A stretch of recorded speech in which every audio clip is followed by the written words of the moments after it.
कौन कौन सी बीमारी का आपने सामना किया सर? अगर मैं हकीकत बताऊं तो मेरे यहाँ पे बीमारी ना के बराबर ही रहती है, ना के जी बराबर ही रहती है, जी क्योंकि हम पूरे प्रिकॉशंस यूज करते हैं। कभी भी कोई आता है तो उसको ये नहीं कि डायरेक्ट एंट्री दे दें। जी करीब आध एक घंटे बाहर बिठाते हैं, उसके बाद चूना वगैरह लगा के जिससे कि वायरस उनके वहाँ ख़त्म हो जाए, जब भी एंट्री देते हैं। जी काम के तो काम बहुत अच्छा है, काम कोई भी बेकार नहीं होता। जी काम में मेहनत होती है। जी आप जितनी मेहनत करेंगे आपको उतना ज़्यादा प्रॉफिट मिलेगा, चाहे वो नया फार्मर हो चाहे पुराना फार्मर। मेरी तरफ से तो सबसे पहले एक निवेदन रहता है कि हम जब भी हमारे पास कोई नया बंदा आता है तो जो पुराने फार्मर्स होते हैं वो कभी कभी उन्हें डिमोटिवेट भी कर देते हैं। मैं भी जी गया तो मैं भी हुआ। तो पहली बात तो उन्हें सही जानकारी दें। अगर भाई किसी का बजट है 2 लाख रुपए, तो आप 2 लाख रुपए का ही उन्हें बताएं कि हाँ आप 2 मादाएं रख लो, वो धीमे धीमे अपनी प्रोडक्शन बढ़ा लें। जी कोई ज़रूरी नहीं है कि आप उन्हें ये सलाह दें कि आप 10 मादा रखें, 50 मादा रखें।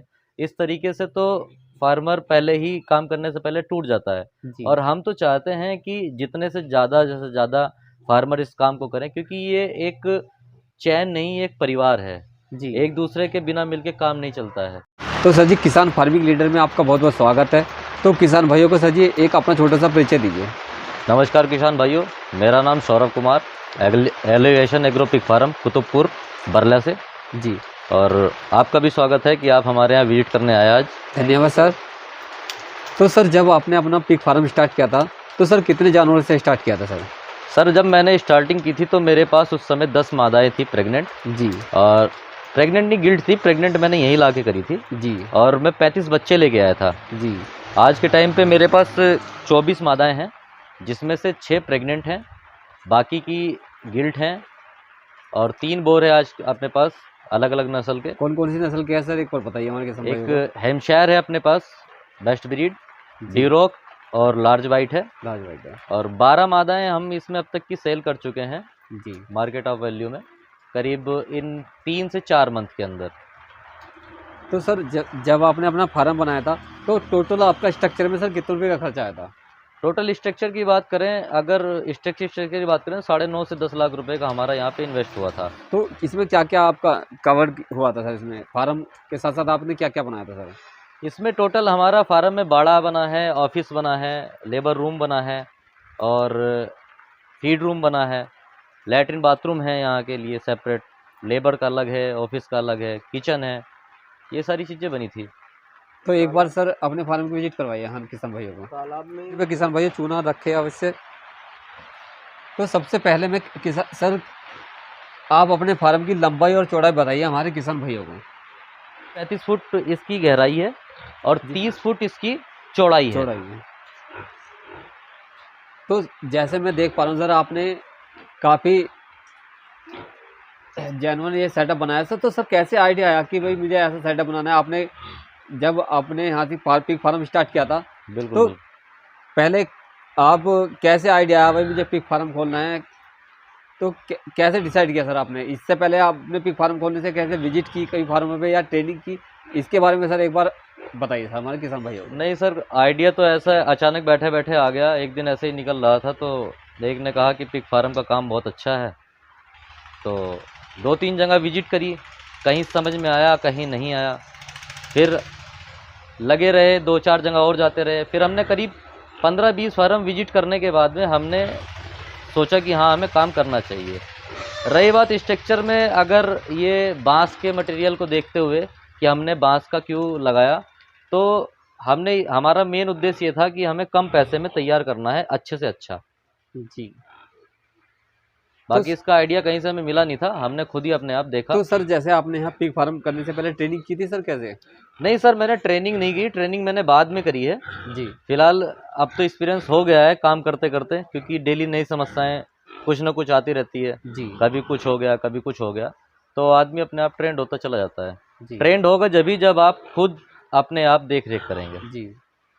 तो सर, जब आपने अपना फार्म स्टार्ट किया था तो अब जब से अब तक सर क्या क्या दिक्कत आई आपके लिए सर? कौन कौन सी बीमारी का आपने सामना किया सर? अगर मैं हकीकत बताऊं तो मेरे यहाँ पे बीमारी ना के बराबर ही रहती है, ना जी के बराबर ही रहती है, जी क्योंकि हम पूरे प्रिकॉशंस यूज करते हैं। कभी भी कोई आता है तो उसको ये नहीं कि डायरेक्ट एंट्री दे दें। जी करीब आध एक घंटे बाहर बिठाते हैं, उसके बाद चूना वगैरह लगा के, जिससे कि वायरस उनके वहाँ ख़त्म हो जाए, जब भी एंट्री देते हैं। जी मेन समस्या हमारे पास ठंडी में आई, बस गर्मी में आई, सॉरी, ये जो मक्खियों की वजह से, मक्खियाँ हमेशा बैठ के ईचिंग बढ़ा देती है, इनकी खुजली की समस्या पैदा कर देती है। बाकी हमें और कोई समस्या का आज तक सामना ही नहीं करना पड़ा। जी। टोटल बाड़ों की बात की जाए तो आपके फार्म पर सर टोटल कितने बाड़े हैं सर? सर टोटल मेरे पास आज के टाइम पे 22 बाड़े हैं। 22 बाड़े हैं। बिल्कुल। तो इसमें सर आपके जो बाड़ टोटल 22 बाड़े हैं, 22 बाड़ों में सर आपने कितने मादा के लिए बनाए हैं सर, और कितने? 14 बाड़े मेरे सिर्फ और सिर्फ मादाओं के लिए हैं, प्रेग्नेंट मादाओं के लिए, जी जी जिसमें हम प्रेग्नेंट करने, क्रॉसिंग कराने के बाद में, मैटिंग होने के बाद में उसको सिंगल एक मादा को एक चैम्बर दे देते हैं। ये नहीं कि हम सबको एक साथ रखते हैं, उसमें बड़ी समस्या होती है, डिलीवरी टाइम पे पता नहीं चल पाता कि कौन सी मादा पहले डिलीवरी देने वाली है। कभी कभी ऐसा होता है कि 4-5 मादा एक ही बाड़े में और डिलीवरी दे दी, बच्चे इधर उधर, तो दूसरी मादा के कारण वो बच्चे डैमेज हो जाते हैं। तो उन सावधानियों को बरतते हुए हमने सबको चैम्बर अलग अलग दे रखे हैं। तो इसके अलावा सर आपने इसके साथ साथ ये फिश फार्मिंग भी किया हुआ है सर? बिल्कुल सर, हाँ, मैंने इसके साथ फिश फार्मिंग की हुआ तो सर है। जो आपका ये फिश फार्मिंग है, इसके बारे में अभी जानेंगे, चलेंगे वहाँ सर, देखेंगे। तो जो मैं देख पा रहा हूँ सर, ये सारी गिल्ट है सर? ये नहीं, फेटनर तैयार हो रहा है, ये कटिंग का माल है। अच्छा, कटिंग का माल है सर। बाकी इधर के जो हैं ये सारी गिल्ट हैं। सारी गिल्ट है। बिल्कुल। तो सर जो आपका ये मादा का है ये, तो सर मैं इसका साइज जानना चाहता हूँ किसान भाइयों के लिए, क्या साइज रखा है सर आपने? इनका सर 10 बाई 6 का साइज ही है। 10 बाई 6 का है। बिल्कुल। और क्रीपर रूम का क्या साइज लिया है सर आपने? क्रीपर रूम का मेरा है 3 बाई 2 का। 3 बाई 2 का है।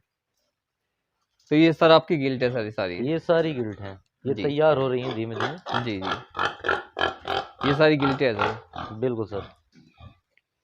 तो सर ये सारी आपकी प्रेग्नेंट मादा है सर? ये मेरी सारी प्रेग्नेंट मादा हैं। ये आपका डूरोक का सांड है सर? बिल्कुल सर, ये ड्यूरोक है हमारे यहाँ पे।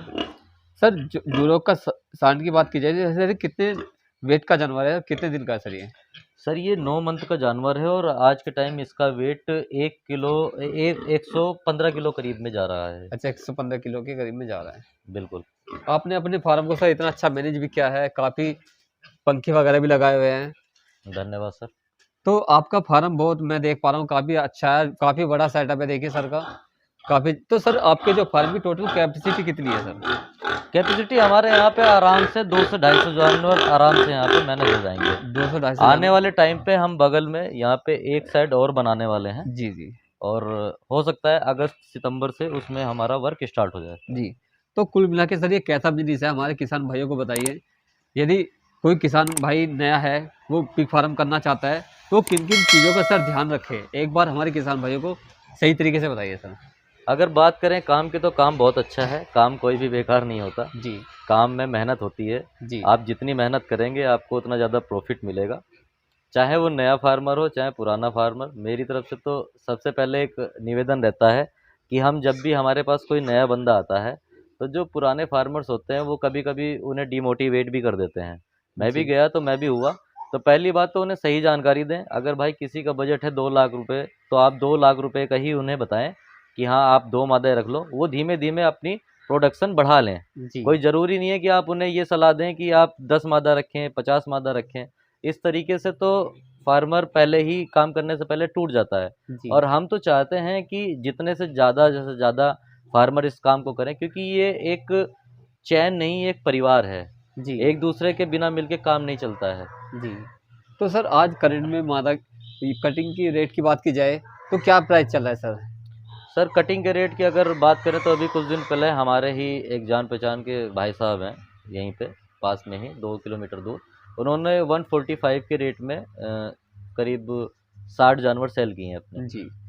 तो सर जैसे कोई किसान कहता है कि ये अच्छा काम नहीं है, बेकार बिजनेस है, कोई तो ये जैसे कुछ फार्म बंद भी हो रहे हैं सर, नए फार्म खुल भी रहे हैं, तो ऐसा क्या है सर, ये जो पुराने फार्म है ये जैसे क्यों बंद हो रहे हैं सर, इनका क्या हाँ, कारण हो ये सकता है एक सर? एक बहुत अच्छा क्वेश्चन है आपका। दरअसल ऐसा है कि बंद होने का कारण ये होता है कि हम जब भी कोई कार्य करते हैं तो जो कार्य करता है वो सोचता है कि मुझे आज ही कमाई मिलनी शुरू हो जाए।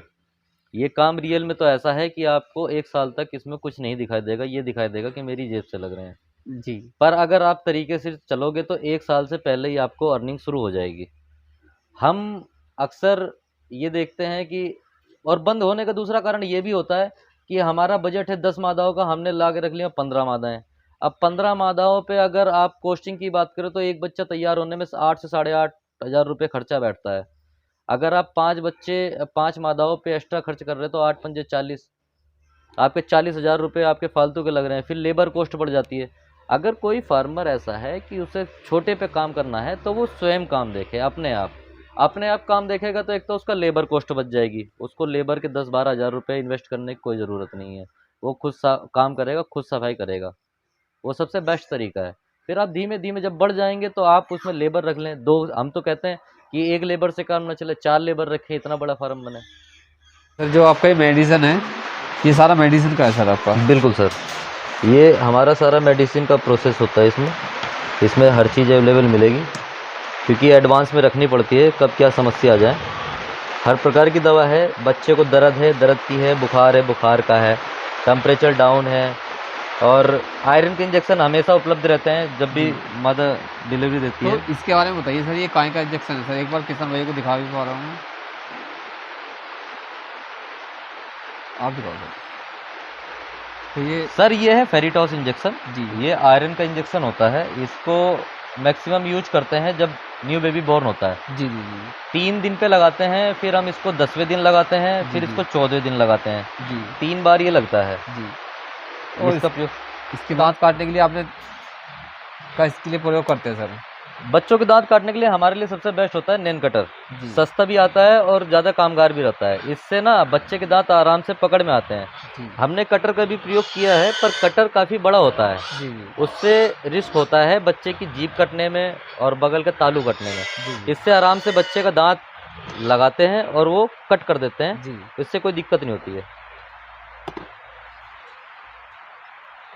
तो किसान भाइयों, हमारी वीडियो को लाइक करें, सब्सक्राइब करें, क्योंकि आपको हमने प्रॉपर नॉलेज दी है। मैं आपको फार्म भी दिखा पा रहा हूँ, देखिए ये देखिए सर ने अपना फार्म को किस तरीके से मैनेज करते हैं। आप भी ऐसा चार्ट फॉलो करें और अपने फार्म को ग्रो कर सकते हो। देखिए मैं फिर से आपको फार्म दिखा रहा हूँ, बहुत सुंदर फार्म है।